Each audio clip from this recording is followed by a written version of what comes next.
In this video, we're going to examine the physical significance of areas. Now, you start calculating areas and learning how to calculate areas in primary school, and you don't really know why. Usually the context is laying a carpet and needing to know how much carpet you want to lay or something like that.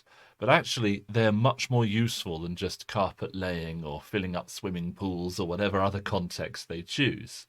And unfortunately, when you first learn about areas, very often the units gets forgotten about. Now, I've recorded a whole video rant about units and the importance of units, which I'll put a link to in the description below.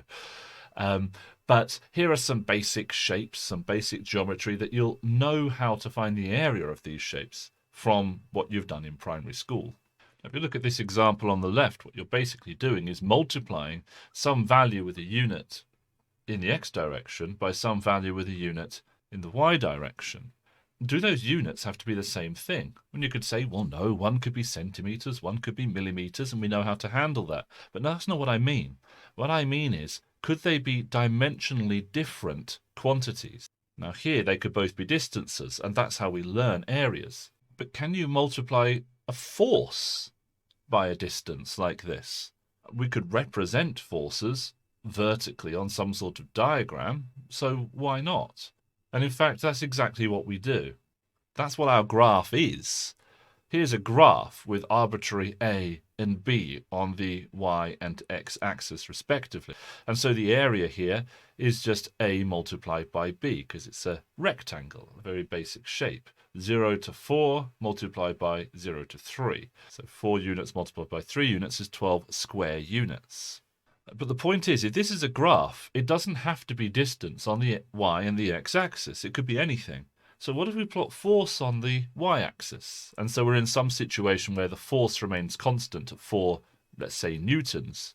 And as that force is acting on a body, it moves a distance of 3 meters. Now, perhaps the body's not accelerating because there's an equal force acting on the opposite direction in a particular terminal velocity situation, for example, but it doesn't matter. We don't need to get bogged down on that right now. We've got 4 newtons acting, a constant 4 newtons acting, whilst a body moves 3 meters in the same direction. It's parallel to the force.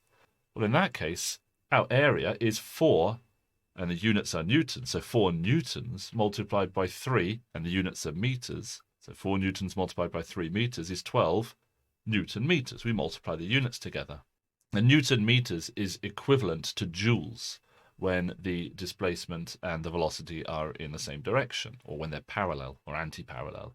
So the unit is joules, 12 joules. Now you'll have met this equation before. Work done is force multiplied by displacement. But what if the force isn't constant? In this equation, all we were doing is calculating the area of this very regular shape. But if the force isn't constant, then our regular shape starts looking a bit different. Perhaps in this situation, the force is increasing linearly as a function of displacement. So it starts with 0 force, and after 3 meters of displacement, we now have 4 newtons of force acting on this body. Well, we saw from the previous example that work done is the area. But what is that area? Well, it's the area between this line and the x-axis. It's this area here. Now, that's a triangle. I know the formula for a triangle, half times base times height. Of course, the base is displacement in meters, and the height in this case is a force in newtons. And that gives me 6 joules, 6 newton meters. Now, I've just used here as a context force and displacement, and I'll show you some more contexts in just a moment. But you would find the area in any situation where you have some variable which is a function of another variable, and you end up multiplying them together. In that case, you need to find the area.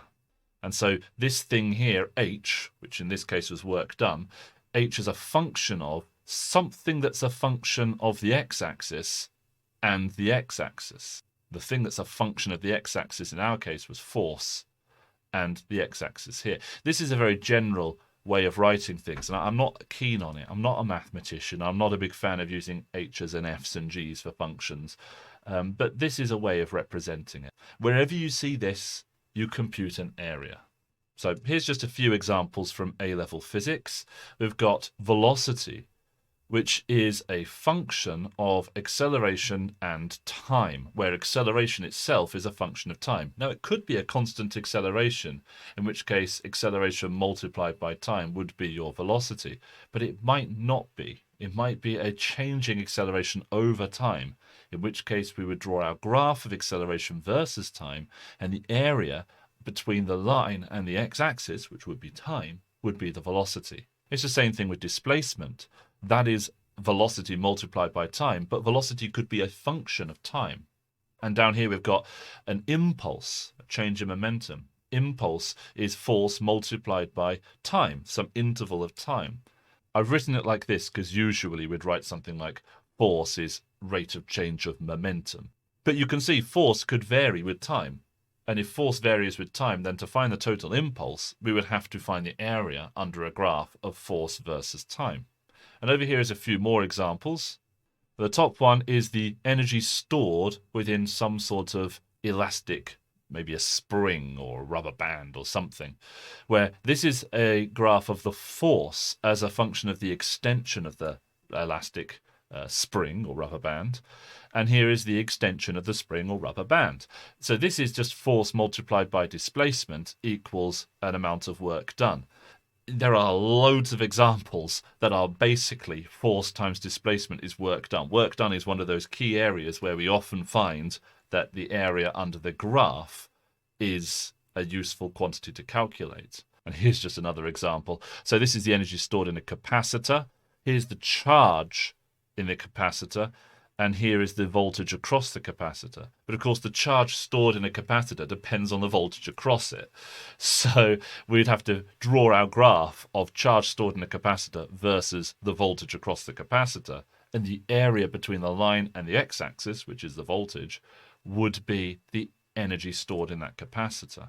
Well, it's easy to calculate the area of nice regular shapes, but the universe doesn't always give us nice regular shapes. Sometimes our graphs can look a lot more exotic. The functions aren't always nice linear functions. There could be quadratics and all sorts. We've seen those in previous videos. So how do we handle situations where our functions are not nice straight lines? Well, in those cases, we have to use calculus and we have to use integration. Integration is to areas what differentiation is to gradients. And in the next video, I'm going to show you how to integrate functions.